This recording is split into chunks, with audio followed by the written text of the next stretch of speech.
ព្រឹករាល់ថ្ងៃហុចបាយហុចទឹកអូនណាមាននឹករឿងស្នេហ៍យើងទេស្រីទាំងយើងនៅជាប់របងប្រងបងហើយឃើញមុខម្នាយប្រាំងរាល់ថ្ងៃជូនបាយជូនទឹកមិនដែលចាប់លឹងរឿងស្នេ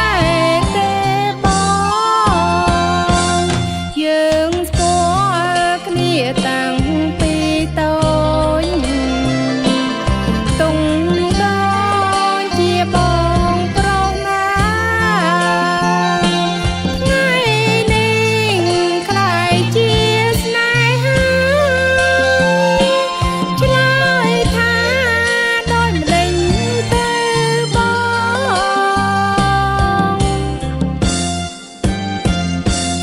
បើអូននាងឆ្លើយថាទេមានបងអើយដូចជាប្រឡ័យបងអើយសូមនាងចោលស្ដីអូនមិនថាអ្វីសូមរាញ់លើចិនពុំម៉ែ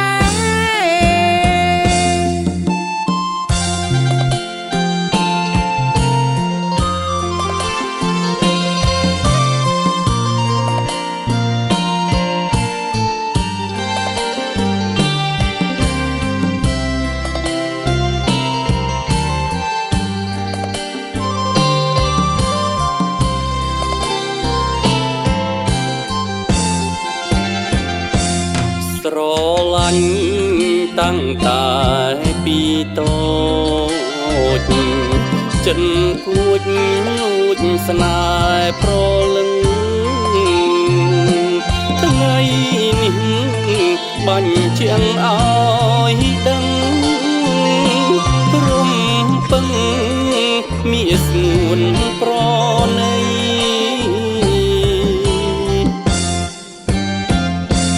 ចិនអូនក៏គួចលួចខ្លាំងបាក់ចិនស្រឡាញ់បងយូរហើយថ្លៃសូមបងចូលដន់ដឹងស្រីរឿងប្រពៃណី